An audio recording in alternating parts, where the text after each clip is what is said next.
نافعا ورزقا طيبا وعملا متقبلا. Baik, pertemuan kita kali ini adalah pertemuan yang membahas bab ke-17, bab yang sangat penting, yaitu bab tentang syafaat.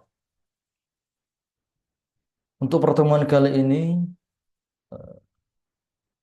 kita tidak menggunakan taksim wa taqa'id, talkhis dari qaulul mufid yang berbahasa Arab, namun kita akan menggunakan modul yang kita share di grup ya.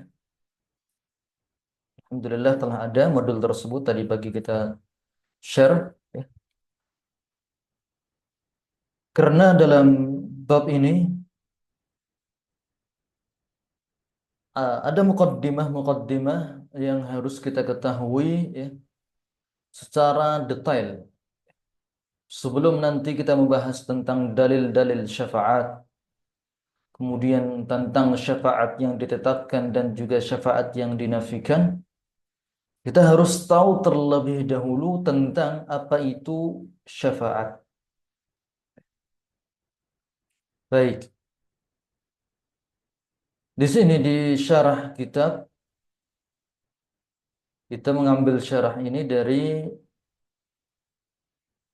Qaulul Mufid ya, karya Syekh Muhammad bin Shalih Al-Utsaimin rahimahullah. Maksud dari bab ke-17 ini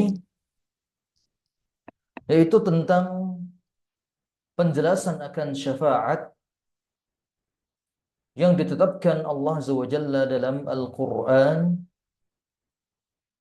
yang sangat kita harapkan nanti di hari kiamat, dan juga tentang syafaat yang Allah nafikan, syafaat yang Allah batalkan, syafaat yang Allah gagalkan ya. Jadi nanti akan disebutkan tentang beberapa macam syafaat. Dan syafaat yang ditetapkan oleh Allah, yang Allah berikan kepada siapa saja yang Dia izinkan dan ridhai, dan juga ada syafaat yang Allah tolak, yaitu bagi mereka yang tidak terpenuhi syarat izin dan ridhonya Allah. Kita juga akan membahas tentang hakikat syafaat yang Allah tetapkan dalam Al-Quran. Baik, sebelumnya, kenapa Syekh Muhammad bin Abdul Wahhab membawakan bab syafaat dalam kitab Tauhid? Bahkan sebagian ulama mengatakan bab syafaat ini merupakan bab yang paling penting, yang di sana banyak manusia tergelincir dalam bab ini,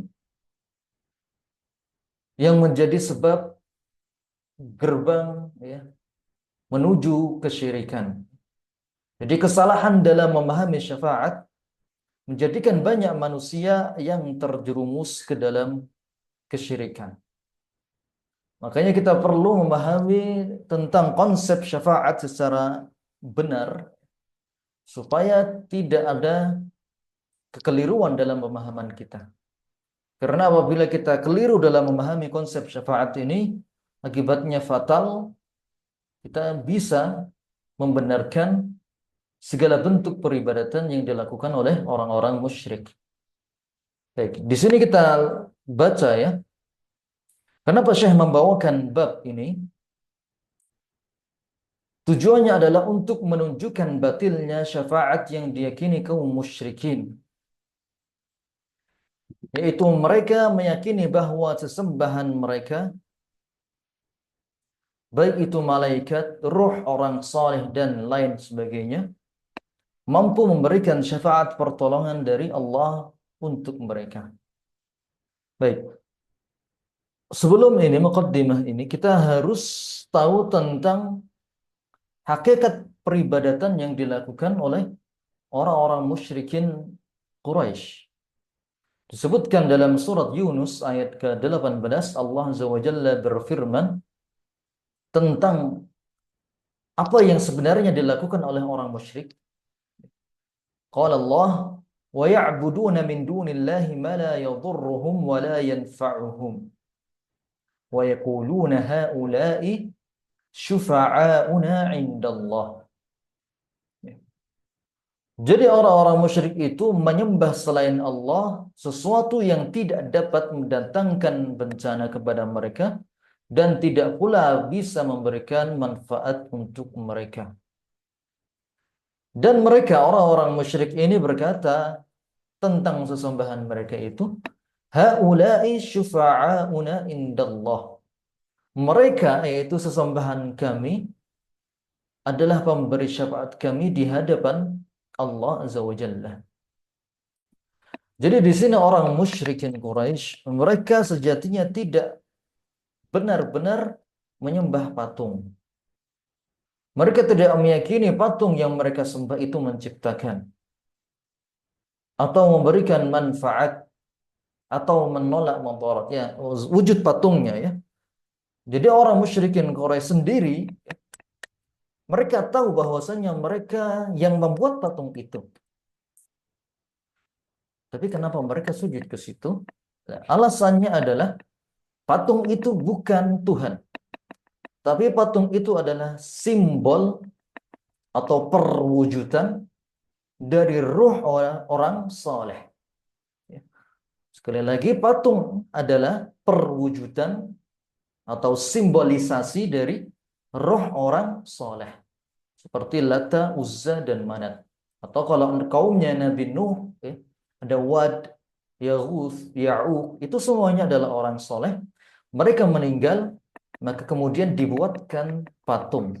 Tujuannya apa? Untuk sebagai simbolisasi bahwasannya ada nih yang namanya orang-orang soleh tersebut. Oke? Jadi setelah mereka meyakini, ya, bahwasanya orang-orang soleh tadi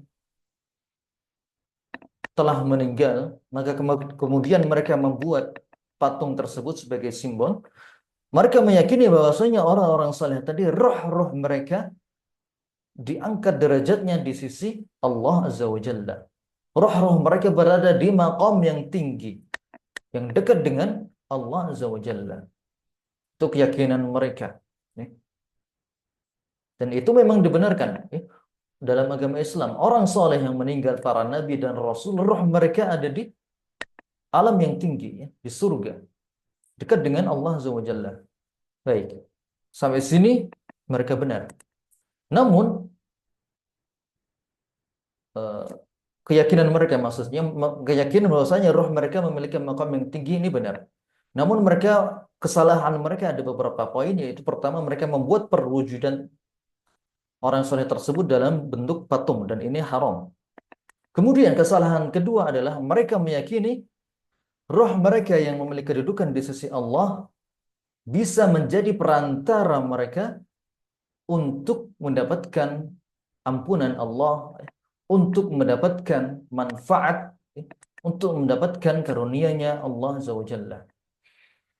Baik. Di sini bisa kita lihat filosofi yang mendasari perbuatan mereka mempertuhankan roh orang soleh. Mereka mengatakan, ya, kami meyakini bahwa sesembahan kami adalah makhluk yang tidak mampu mencipta. Ya. Lata nggak mampu mencipta. Lata dulunya manusia. Manusia biasa seperti kami. Namun ketika mereka meninggal, ya, karena kesolehan mereka, mereka memiliki kedudukan yang tinggi di sisi Allah. Roh mereka ada di sisi Allah.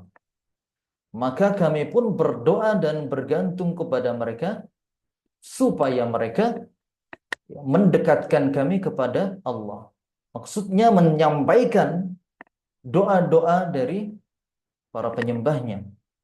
Juga supaya kami mendapatkan syafaat pertolongan mereka di sisi Allah. Kias yang mereka yakini, ya, analogi yang mereka yakini dalam bab ini adalah sebagaimana jika kita hendak meminta kepada raja, kita tidak bisa langsung bertemu dengan raja. Ya. Rakyat jelata tidak mungkin langsung bertemu raja. Pasti akan dihalangi oleh ajudannya, satpamnya, ya, polisi yang ada di gerbang tersebut. Maka kita membutuhkan wakil-wakil yang menyampaikan hajat kita kepada raja. Ini terdengar masuk akal. Sebagaimana kita rakyat biasa tidak mungkin kita langsung bertemu presiden. Bertemu presiden minta apa yang kita butuhkan. Misalnya kita, Pak Presiden gitu. Saya minta pembangunan jalan. Kita langsung datang ke apa namanya istana kerajaan. Tidak mungkin. Istana presidenan. Nggak mungkin seperti itu. Pasti akan diusir. Maka untuk bisa menyampaikan suara-suara kita, kita butuh yang namanya perantara, yaitu para wakil-wakil rakyat. Kalau di Indonesia wakil-wakil rakyat itulah yang nanti akan menyampaikan usul-usul dari rakyat, menampung masukan-masukan, ya, kemudian ya, diolah, dipilah-pilih, dan akhirnya disampaikan. Ya. Jadi seperti itu. Mereka menganalogikan antara mereka dengan Allah itu seperti antara rakyat jelata dengan raja. Tidak bisa rakyat jelata langsung meminta kepada raja dan pasti butuh perantara. Ya, demikian pula manusia, ya, mereka mengatakan kita adalah hamba yang penuh dosa.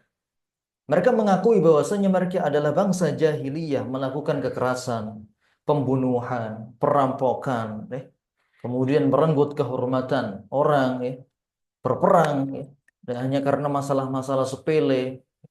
Mereka mengakui hal-hal tersebut, mabuk-mabukan, berjudi dan sebagainya. Kemudian mereka pun merasa bahwasanya kita adalah hamba yang penuh dosa. Kira-kira hamba yang sangat kotor ini boleh nggak sih langsung meminta kepada Allah yang maha besar, yang maha suci, yang maha mulia? Apakah diterima? Apakah diterima permohonan seorang hamba yang sangat kotor ini? Ya. Maka mereka pun merasa tidak mungkin hamba yang kotor ini langsung mendapatkan ampunan Allah, langsung bisa untuk meminta kepada Allah. Maka mereka pun butuh perantara, yaitu rohnya orang soleh tersebut, Lata, ya, kemudian juga yang lain-lain sebagainya. Sehingga kemudian mereka pun memintanya bukan langsung kepada Allah, namun memintanya kepada Lata tadi, ya, kepada Lata, Uzza, Mana, dan seterusnya. Itulah filosofi yang membuat orang-orang musyrikin menyembah patung. Ingat, sejatinya mereka tidak benar-benar menyembah patung. Mereka tidak benar-benar meyakini patung ini mencipta, memberikan manfaat. Tidak. Namun patung itu hanyalah sebagai simbolisasi tentang ruh orang soleh yang ada di sisi Allah Azza wa Jalla. Kadang sebagian mereka, ya, menganalogikan dengan apa? Apa yang dilakukan oleh orang-orang Islam. Orang Islam sujud kepada Ka'bah. Namun orang Islam tidak meyakini bahwasanya Ka'bah adalah Tuhan. Ya. Ka'bah adalah hanya sebagai simbolisasi kita untuk bersujud kepada Allah Azza wa Jalla. Ya. Hanya sebagai simbol saja. Hanya sebagai kiblat saja. Sejatinya manusia ketika sujud, dia sujudnya kepada Allah, bukan kepada Ka'bah. Ya. Jadi mereka menganalogikan kekesesatan ini sebagaimana yang dilakukan oleh orang-orang Islam. Seperti itu. Itulah syubhat yang diyakini oleh para penyembah, ya, orang-orang musyrikin Quraisy. Maka jawabannya di sini, syubhat ini adalah bentuk penyerupaan Allah yang maha kuasa lagi maha agung dengan makhluk yang penuh kekurangan dan kelemahan. Ya. Maka kita jawab, ya, justru analogi mengkiaskan Allah dengan raja dalam hal dimintai doa, dimintai ampunan, ya, itu berarti kita menyamakan Allah dengan makhluk, menyamakan Allah dengan raja. Allah adalah zat yang paling besar, paling agung, paling mulia. Masa mau disamakan dengan raja manusia biasa yang penuh kekurangan dan kelemahan? Baik. Dan merupakan inti kesyirikan, merendahkan keagungan Allah, berburuk sangka kepada Allah. Allah tidak membutuhkan perantara baik itu dalam doa maupun dalam dimintai syafaat. Sebagaimana Allah Azza wa Jalla berfirman, "Wa idza sa'alaka 'ibadi 'anni fa inni qarib." Apabila hambaku bertanya kepadamu wahai Muhammad tentang aku, fa inni qarib, maka sesungguhnya aku itu dekat. Ujibu da'watad da'i idza da'an. Ya, aku akan mengabulkan doa orang-orang yang berdoa kepadaku apabila dia benar-benar berdoa kepadaku. Falyastajibu li wal yu'minu bi, maka hendaknya dia tunduk kepadaku dan beriman kepadaku. Jadi di sini Allah Azza wa Jalla meminta supaya manusia langsung meminta kepada Allah. Allah tidak mau diserupakan dengan raja yang kalau meminta hajat harus pakai perantara-perantara. Allah langsung katakan fa inni qarib, aku dekat dengan kalian. Wajibu da'watad da'i idza da'an. Aku langsung mengabulkan doa apabila dia meminta kepadaku. Ya. Falyastajibu li wal yu'minu bi. Ya. Hendaknya dia merendahkan diri kepadaku, dan beriman kepadaku. Mentauhidkan Allah Azza wa Jalla dalam ibadah. Dia hanya berdoa, hanya meminta kepada Allah. Jangan meminta kepada perantara. Karena jika seseorang meminta kepada perantara-perantara tersebut, ya, maka sejatinya dia telah tunduk kepada perantara-perantara tersebut. Walaupun perantara itu adalah rohnya orang soleh. Dan ingat, kita tidak boleh rendahkan diri, menghambakan diri kepada siapapun selain Allah. Walaupun itu malaikat, walaupun itu nabi, walaupun itu rasul, ya, walaupun itu ruhnya orang soleh. Ketika kita merendahkan diri, ya, mengagungkan, berdoa, maka langsung kita berdoa kepada Allah Azza wa Jalla. Ya. Kemudian sisi lain dari kesyirikan ini, ya, tentang tadi analogi perantara tadi, bahwa ketergantungan kepada syafi', ya, yang diyakini sebagai pemberi pertolongan, yang dalam konteks ini adalah sesembahan kaum musyrikin, akan menyebabkan condongnya hati tunduk dan patuh kepadanya. Ketika tadi dia merasa tidak mau langsung berdoa kepada Allah karena saking kotornya, akhirnya dia terjatuh kepada penghambaan diri kepada roh orang soleh tadi. Condongnya kepada roh orang soleh. Ketika dia meminta, mintanya kepada roh orang soleh. Ketika tunduk, tunduknya pun kepada rohnya orang soleh tersebut. Ya. Yang mana hal-hal tersebut, condongnya hati, ya, berdoa, ya, tunduk dan patuh adalah inti dari ibadah. Sebagaimana disabdakan oleh Nabi Shallallahu Alaihi Wasallam, ad-du'a'u huwal ibadah. Doa itu adalah inti dari ibadah. Maka ibadah hanya boleh ditujukan kepada Allah. Ketika seorang berdoa kepada selain Allah, maka berarti dia telah berbuat syirik, telah menyekutukan Allah Azza wa Jalla. Jadi seperti itu. Inilah jawaban tentang syubhat orang-orang musyrikin tersebut. Baik. Sampai sini ada tentang asal muasal penyembahan yang dilakukan orang musyrik. Ada yang ingin bertanya? Cukup jelas?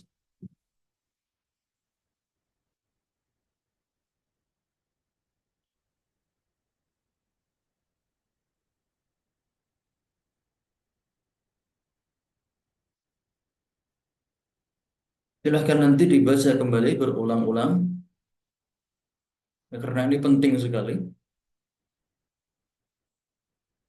Motif yang mendorong orang-orang musyrik untuk melakukan penyembahan kepada berhala-berhala itu sebenarnya adalah motif yang makul, masuk akal. Jadi sebenarnya mereka bukanlah orang-orang yang jahil, ya, bukan orang-orang yang melakukan sesuatu tanpa didasari dengan landasan-landasan teori. Mereka memiliki filosofi, memiliki teori, ya, yang membuat mereka melakukan penyembahan kepada patung-patung tersebut.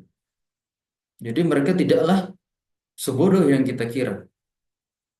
Kalau mungkin kita dulu mengiranya orang-orang kafir ini sujud kepada patung, kemudian meyakini patung ini adalah Tuhan yang bisa menciptakan dan mematikan. Sebenarnya tidaklah demikian.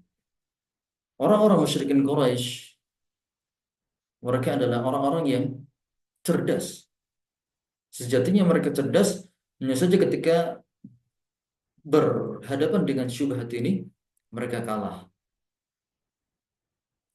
Mereka cerdas, makanya kemudian mereka membuat apa namanya simbol-simbol orang soleh tersebut dalam bentuk patung. Filosofi ini adalah filosofi yang paling kuat yang membuat mereka melakukan ibadah kesyirikan tersebut, ketundukan kepada roh-roh orang soleh yang diwujudkan dalam bentuk patung. Baik.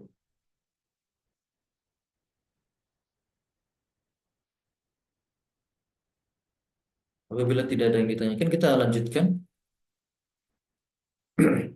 tentang konsep syafaat. Setelah kita tadi mengetahui tentang apa namanya latar belakang penyembahan orang-orang musyrikin Quraisy, apa yang membuat mereka menyembah, sebab apa yang membuat mereka menyembah patung. Setelah itu kita wajib tahu tentang definisi dan juga konsep syafaat. Syafaat kalau dalam bahasa Indonesianya ya, bisa diterjemahkan secara bebas artinya pertolongan. Walaupun ini bukan maknanya, bukan makna logawinya, namun apa namanya? Salah satu dari bentuk syafaat adalah pertolongan. Baik, ini terjemahan bebas ya. Syafaat diartikan pertolongan. Ini bukan terjemahan logawi, namun salah satu bagian terpenting dari syafaat. Minta syafaat artinya minta tolong. Jadi ketika ada bahasa ya, minta syafaat berarti minta pertolongan. Ini terjemahan kasar. Baik, definisi syafaat menurut para ulama adalah talabut tawassuti indal ghairi fi jalbi naf'in au daf'i dharrin. Mencari perantara dari orang lain untuk mendapatkan manfaat atau menolak madarat. Baik, mencari perantara dari orang lain untuk mendapatkan manfaat atau menolak madarat. Ilustrasi sederhana tentang konsep syafaat. Baik, di sini ada 3 kotak ya, sebagai simbol saja. Pertama di sini masyfu', orang yang yang dimintakan pertolongan. Hmm. Masyfu' lah yang dimintakan pertolongan. Orang yang sedang mencari syafaat ya. Contohnya adalah muslim muwahhid. Kemudian syafi' adalah artinya orang yang menjadi perantara, orang yang memintakan pertolongan. Ya. Contohnya di sini adalah Rasulullah SAW. Kemudian di sini ada Allah Azza wa Jalla. Ya. Jadi di sini syafaat adalah ketika seorang syafi', ya jadi di sini ada tiga entitas ya, satu orang dan kemudian di sini Allah. Ya, satu orang di sini Allah.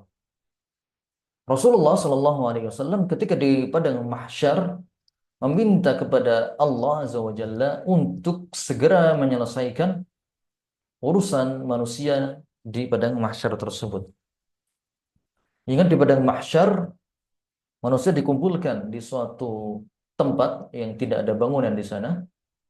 Kemudian matahari didekatkan sejengkal yang oleh karenanya manusia merasakan kepanasan yang sangat, yang dengannya bercucuran keringat mereka, kemudian dilanda dengan rasa panik, rasa takut yang sangat pula.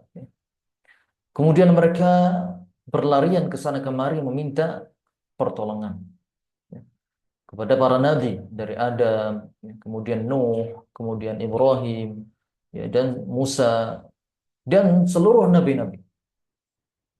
Para nabi tersebut, ya semua nabi itu tidak mampu untuk menjadi perantara, tidak mampu untuk menjadi perantara kepada Allah supaya segera menyelesaikan ya, urusan padang mahsyar tersebut. Akhirnya satu-satunya nabi yang mau adalah nabi kita Nabi Muhammad sallallahu alaihi wasallam. Kemudian Rasulullah sallallahu alaihi wasallam pun sujud kepada Allah dan memuji Allah dengan pujian-pujian yang sangat banyak ya. Pujian-pujian yang panjang, baru kemudian meminta kepada Allah, ya Allah, segera selesaikanlah urusan manusia, umatku ini ya.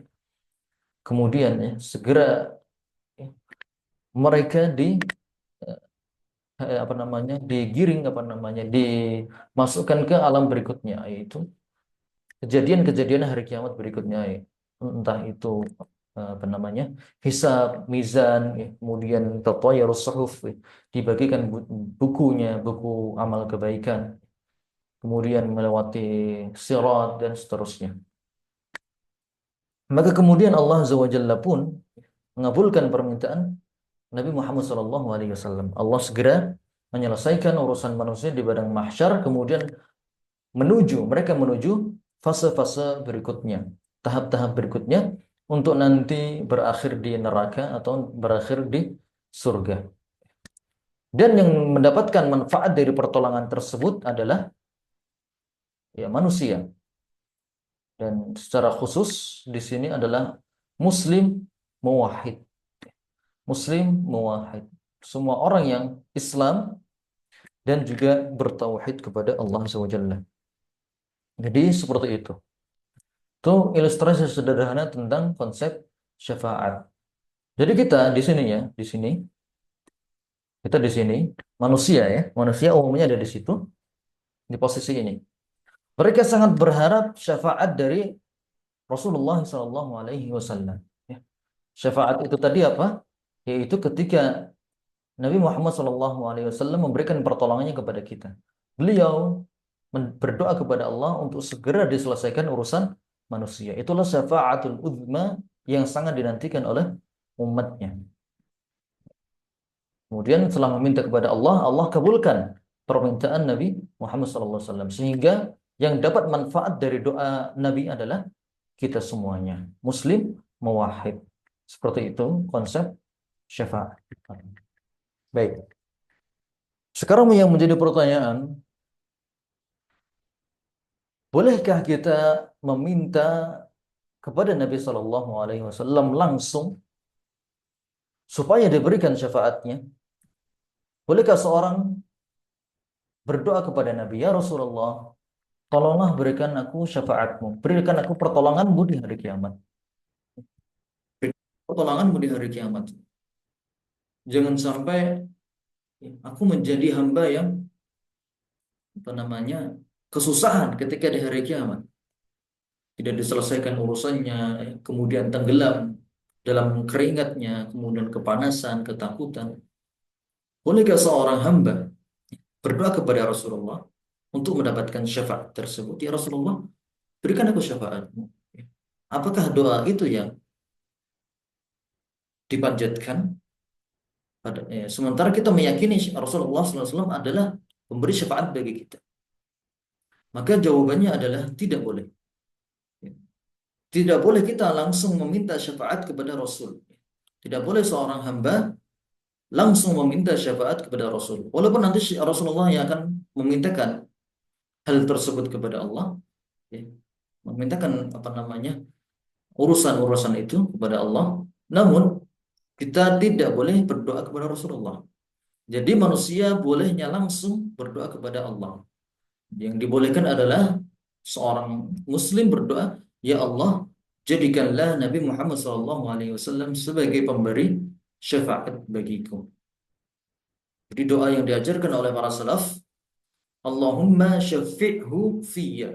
Ya Allah, jadikanlah Nabi Muhammad sebagai pemberi syafaat bagiku di akhirat, di hari kiamat. Ya. Jadi nanti orang Muslim untuk bisa mendapatkan syafaat Nabi ini, dia memintanya kepada Allah, bukan kepada Rasul.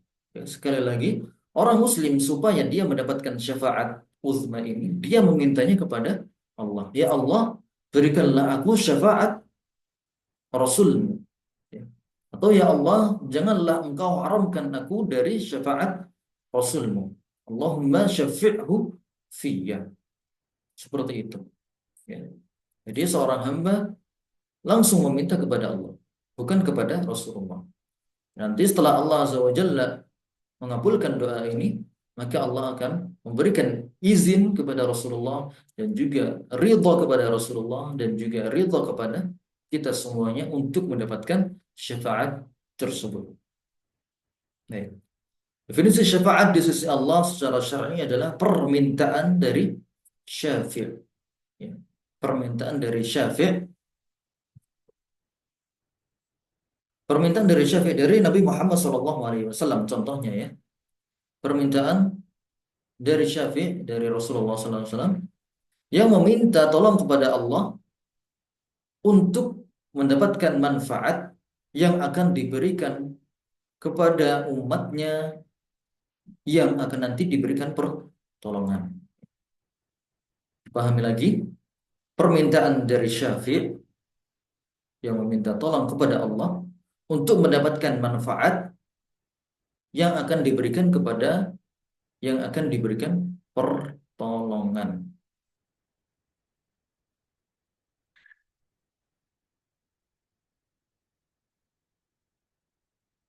Oke,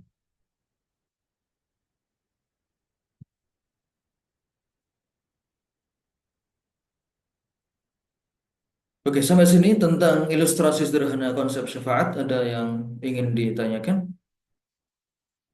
Ini penting sekali ya. Jadi jangan sampai ada yang gagal paham. Ada yang ingin ditanyakan? Pak Ustadz, kalau yang tadi musim muah itu artinya apa Pak Ustadz? Muwahhid artinya yang bertauhid. Ya, Oh, yang bertauhid. ya. Nah, Muslim muwahhid yang bertauhid. Oke,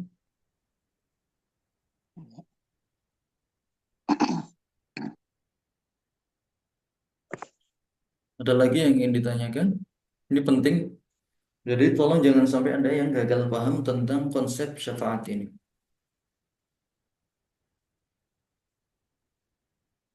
Jadi aku. Berarti ilustrasinya seperti ini ya Ustaz ya, diagram ini ya. Iya. Heeh. Dari si Masyfu dulu ke Syafi, lalu ke Allah, Allah ke Masyfu. Gitu. Mulainya bukan dari Masfu', dari Syafi'. Dari sapi, Bu. Dari Syafi. Dari Syafi'. Ya. Di sini Yang contohnya kedua. Rasulullah ya.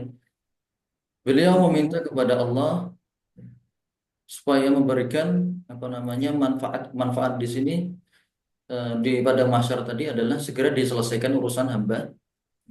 Kemudian Allah kabulkan. Allah kabulkan yang manfaatnya nanti kembalinya kepada orang-orang Islam, umatnya. Nabi kita seluruh umatnya. Manfaatnya akan dirasakan seluruh manusia. Seperti itu. Ya.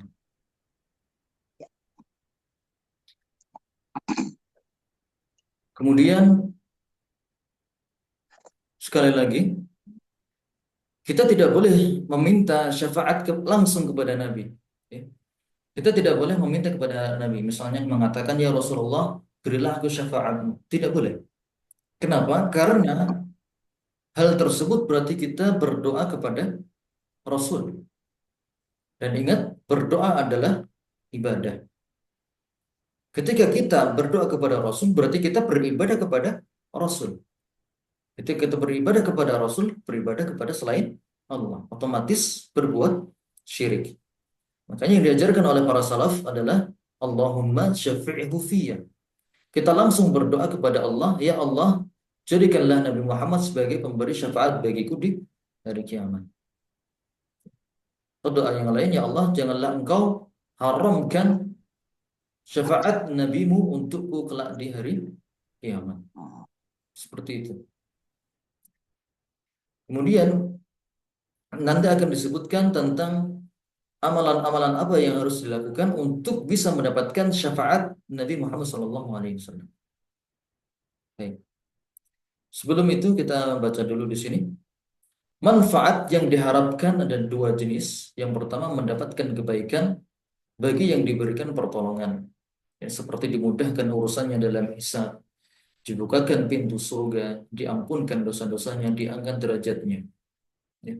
Ingat tadi syafaat adalah perantara dari orang, mencari perantara dari orang lain untuk mendapatkan manfaat atau menolak mudarat. Ya. Supaya nanti kita dimudahkan urusannya dalam hisab di hari kiamat, kemudian dibukakan pintu surga, diampunkan dosa-dosanya, diangkat derajatnya. Atau yang kedua, untuk menolak keburukan dari yang diberi pertolongan. Ya, seperti nanti kita berharap untuk dikeluarkan dari neraka. Ya. atau kita berharap supaya langsung masuk ke dalam surga tanpa hisab dan azab. Seorang hamba berharap dikeluarkan dari neraka, dipindahkan dari neraka yang paling dasar dan paling mengerikan ke neraka yang paling atas dan paling ringan. Kemudian macam-macam syafaat.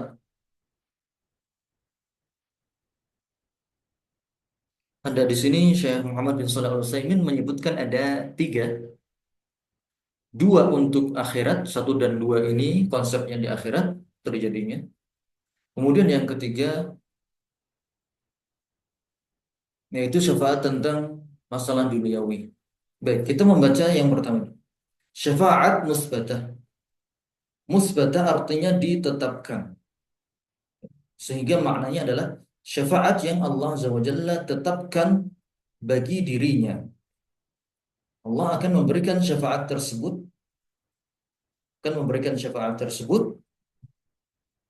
mengizinkan Allah akan mengizinkan syafi' untuk mendapatkan apa yang dia dia apa namanya panjatkan.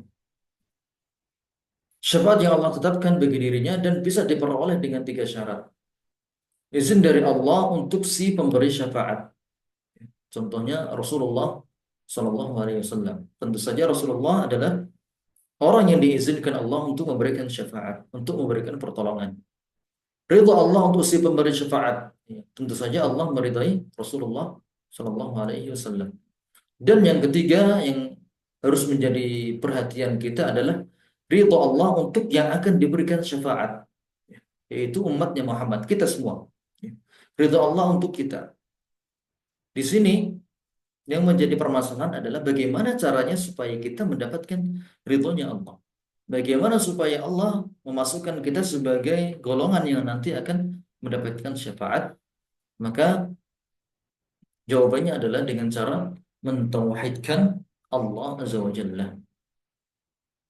Yaitu dengan cara mentauhidkan Allah. Nanti akan disebutkan dalam hadis ya, man as'adun nas bi syafaati, ya. Bi syafaatika ya Rasulullah. Siapakah orang yang paling bahagia untuk bisa mendapatkan syafaatmu? Maka as'ad adalah man qala la ilaha illallah.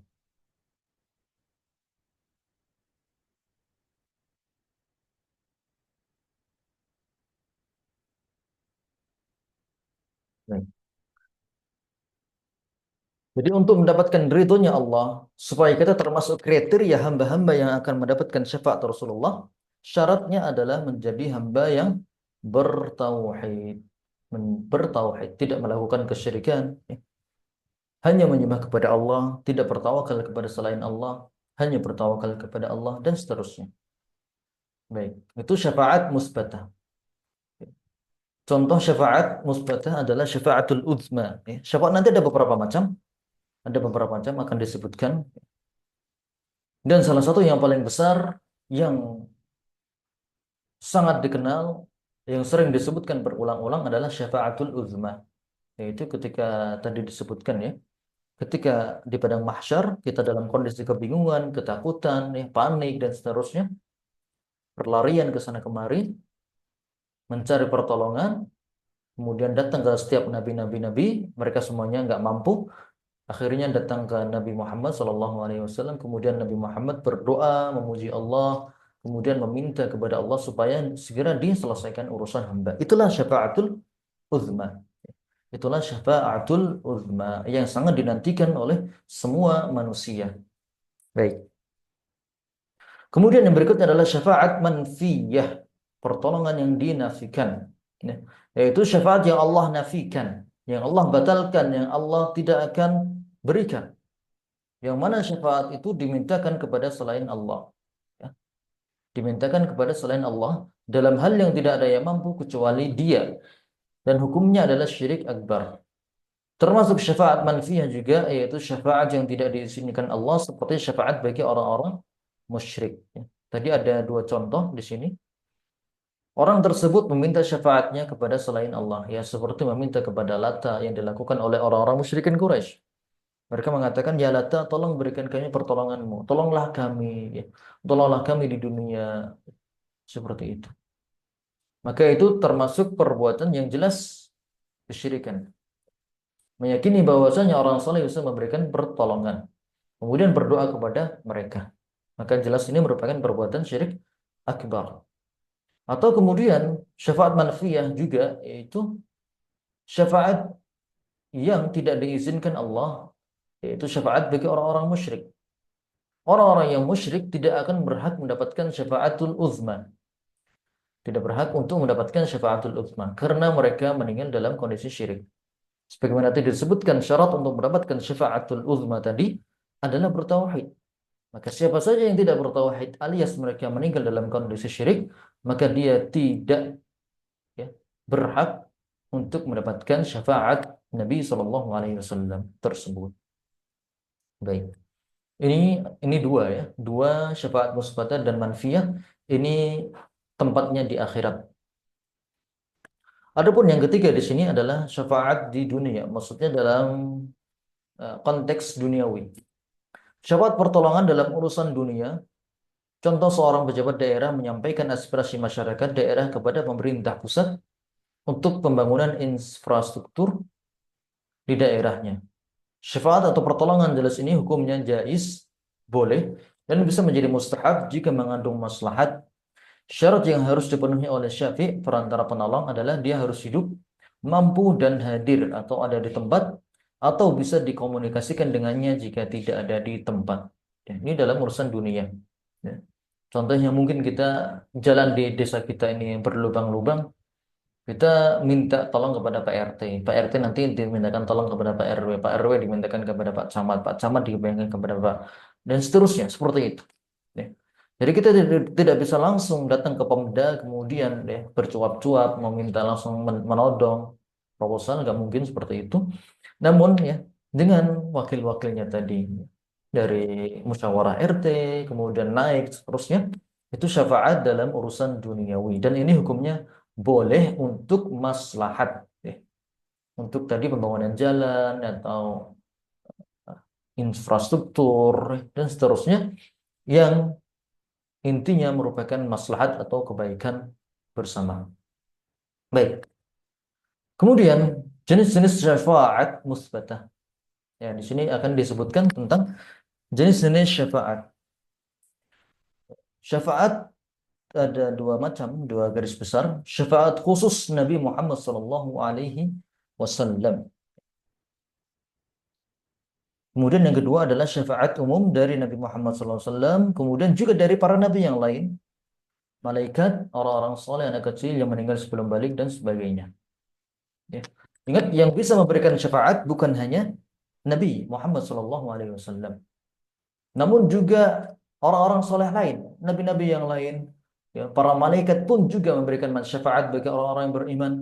Orang-orang soleh pun juga bisa memberikan manfaat, bisa memberikan, ya, pertolongan kepada kita di akhirat, bukan sekarang. Kemudian anak-anak kecil yang meninggal sebelum balik itu juga menjadi syafaat bagi orang tuanya. Ya.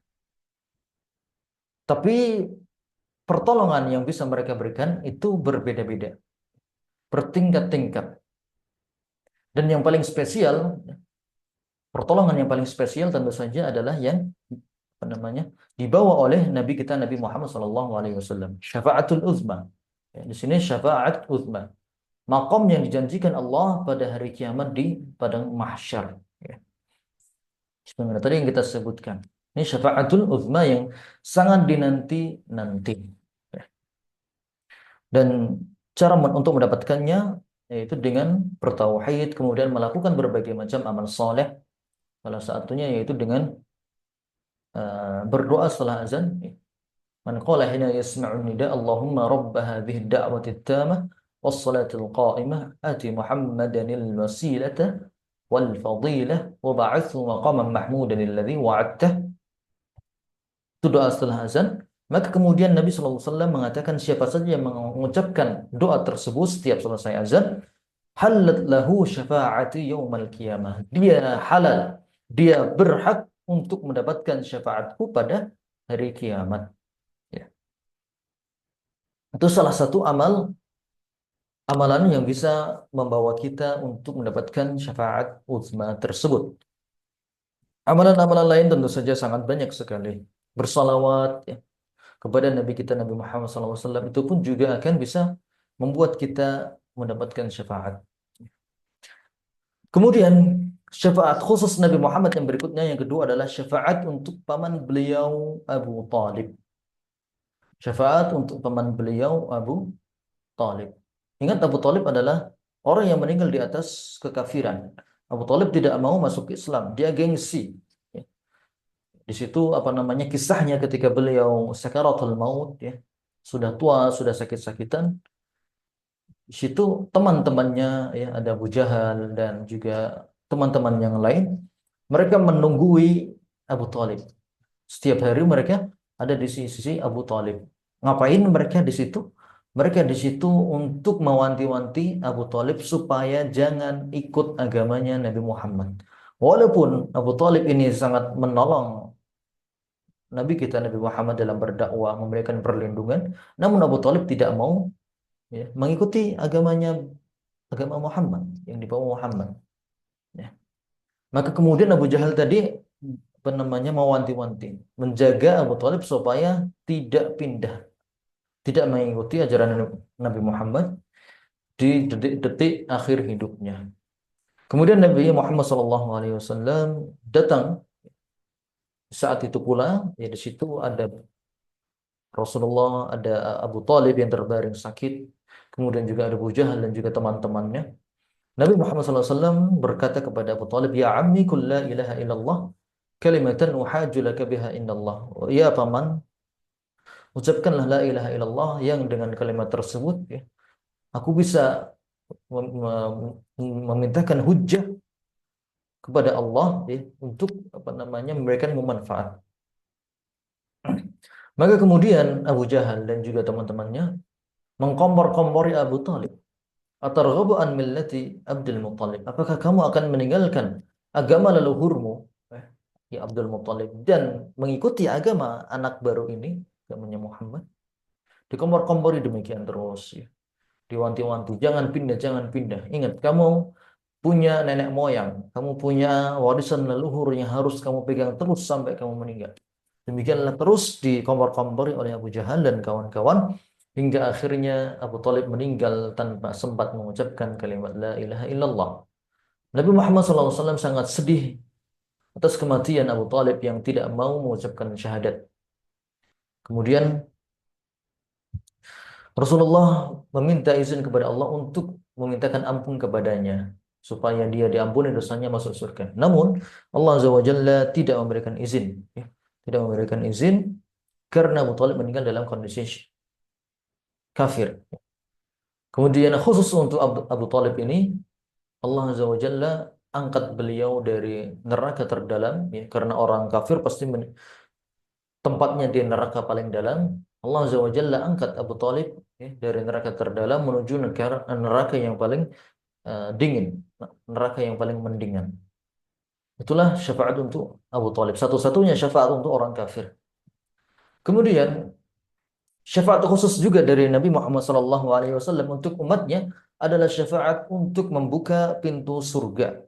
Ya, jadi ketika semua manusia, ya, semua manusia umatnya, umat Nabi Muhammad SAW telah berhasil melewati sirat, ya, maka mereka semuanya berhenti di depan gerbang pintu surga.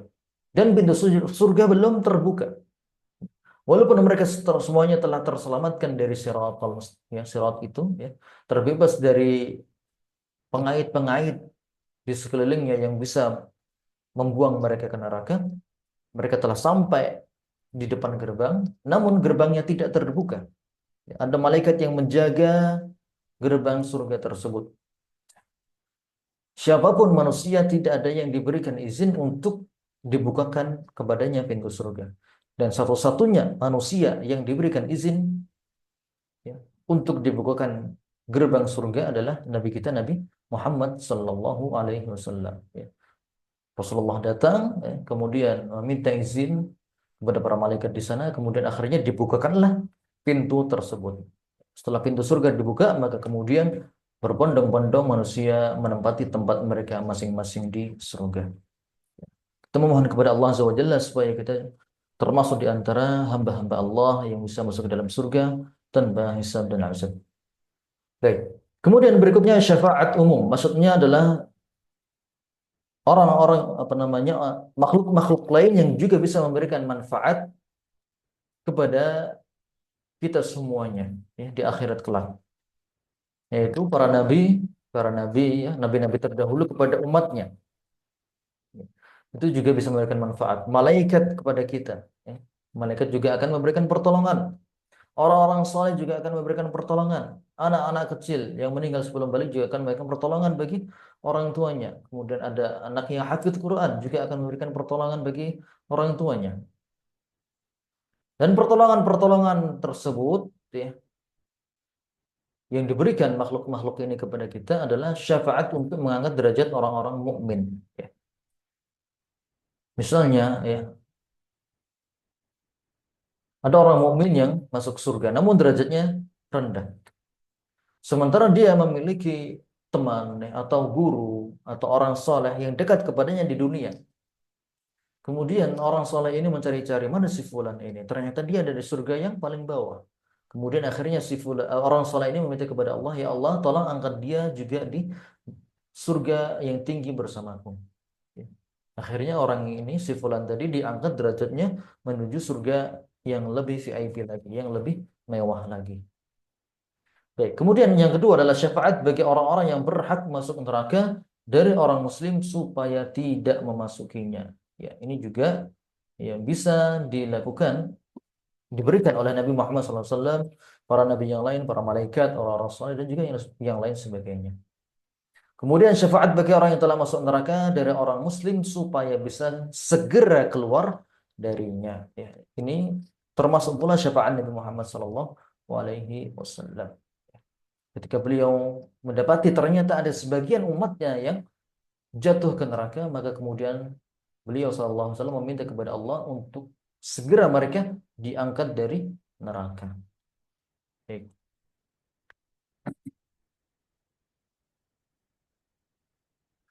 Siapakah orang yang paling berhak untuk mendapatkan syafaat Nabi Muhammad SAW ini? Ya, semua syafaat di atas ini.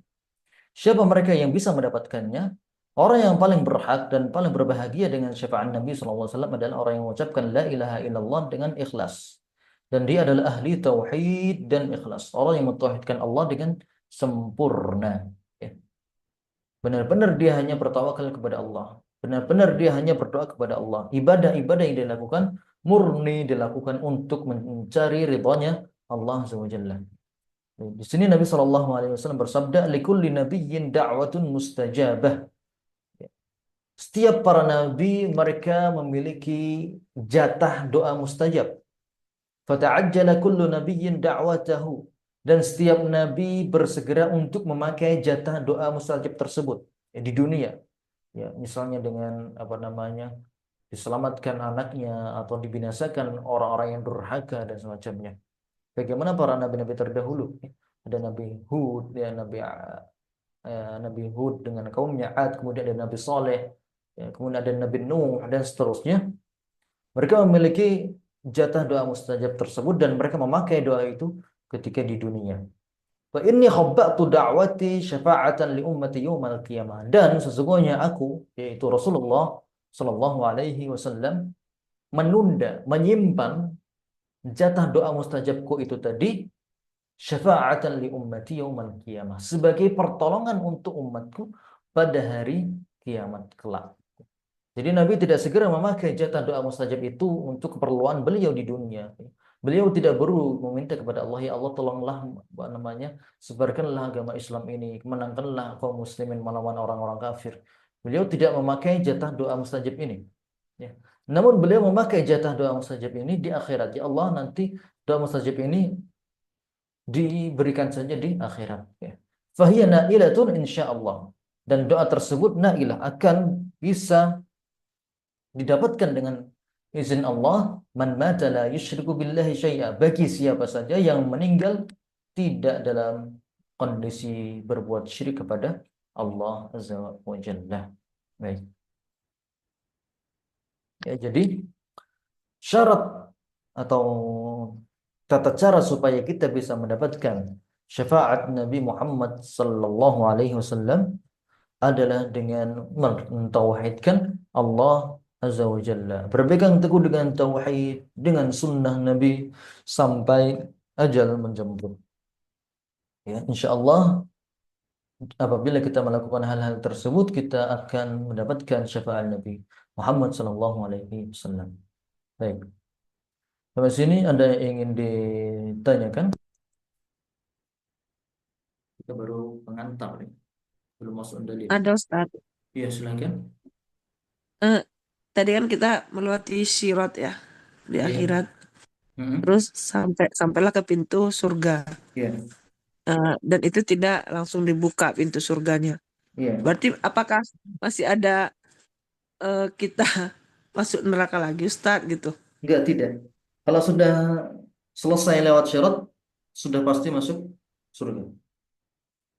Sudah pasti pasti masuk surga. Hanya saja di situ mereka lagi nunggu-nunggu, kok nggak dibukain seperti itu. Jadi mereka masih khawatir juga apakah ada kejadian-kejadian yang akan datang lagi atau gimana gitu. Seperti itu. Allahu a'lam. Baik, ada lagi? Oh ya, sebenarnya setelah melewati sirat ada satu tempat lagi yaitu namanya Qantoroh. Qantoroh kalau dalam bahasa Indonesia artinya jembatan, maksudnya itu adalah suatu tempat khusus.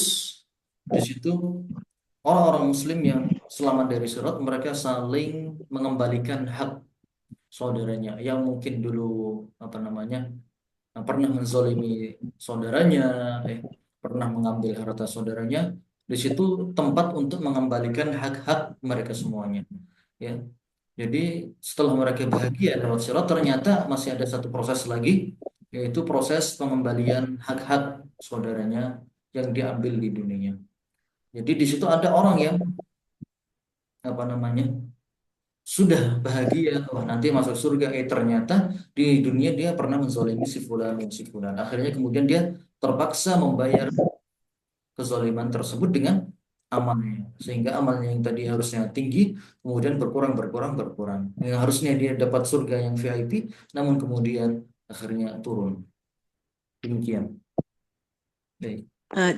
Eh, Ustaz, dari sirat ke Qantoroh berarti di situ jika ada eh, mengambil hak jika ada yang dizalimi gitu kan. Berarti itu Ya. apa bisa itu udah selamat dari perhitungan itu apa bisa lagi masuk ke neraka di Eh, Qantoroh?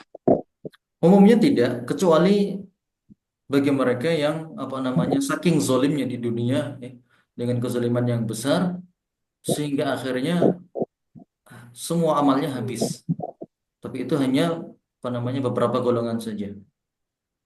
Hanya beberapa golongan saja.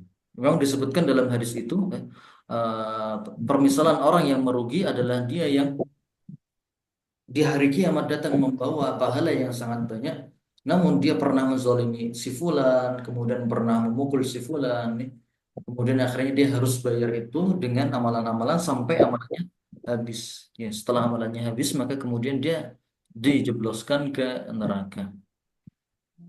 Itu bagi orang-orang yang memang keterlaluan dalam berbuat zalim. Namun umumnya orang-orang yang Muslim yang taat, kalaupun mereka berbuat zalim, insya Allah mereka tidak melampaui batas atau tidak sangat keterlaluan seperti itu. Baik.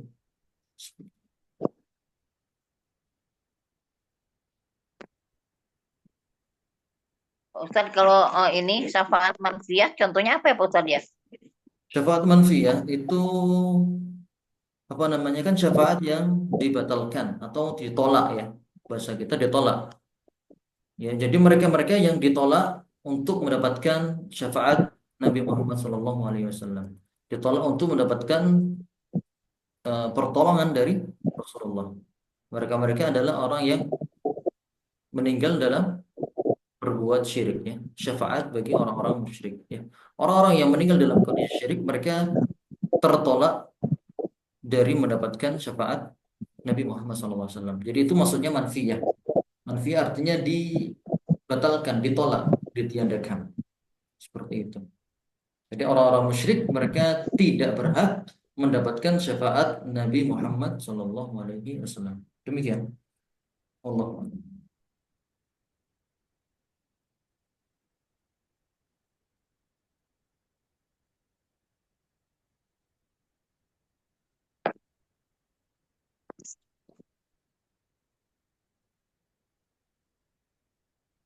Baik. Ada lagi atau cukup? Ini sebenarnya ada soal ya. Saya sudah membuat soal, namun ternyata kita belum selesai membahas bab ini. Jadi sepertinya soal-soal ini tidak bisa kita berikan sekarang, insya Allah untuk pekan depan. Seperti fikih, fikih kemarin juga tidak, qadar Allah tidak selesai, sehingga soalnya harus kita berikan di pekan berikutnya. Ya Pak Ustadz, nggak apa-apa. Baik. Ya. Berarti memang ini pembahasannya sangat panjang, sangat penting juga. Baik. Jangan lupa untuk terus murojaah, ya. Terus murojaah, dibaca kembali berulang-ulang, dipahami dengan baik. Karena ini sangat penting sekali. Oke. Allah Ta'ala a'lam bishawab. Kita tutup dengan doa kafaratul majlis. Subhanakallahumma